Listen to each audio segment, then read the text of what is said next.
Ito yung Paseo de Gracia. By the way, ito yung week na to, yung festivities nila yung tinatawag ng Mercy dito sa Barcelona. So, kahapon sinarado yung yung bagong to. Yan, kaya matraffic sa ibang mga daanan.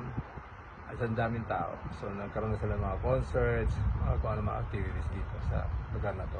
Pero hindi lang dito, may mga ibang area rin na nag-held ng mga concerts, ng mga shows, kung ano-ano pa. So, yun. So, tawag dito sa street na to ay Paseo de Gracia, guys. At saka napakaganda ng ulap ko. Ayan. Ito yung view natin sa taas. Today. Of course, yung Sagrada Familia ulit. Ayan. So, yun. Tapos this part, dito, tumataas. Dito yung araw. Ayan. Ang ganda dito sa pala. Yung dagat.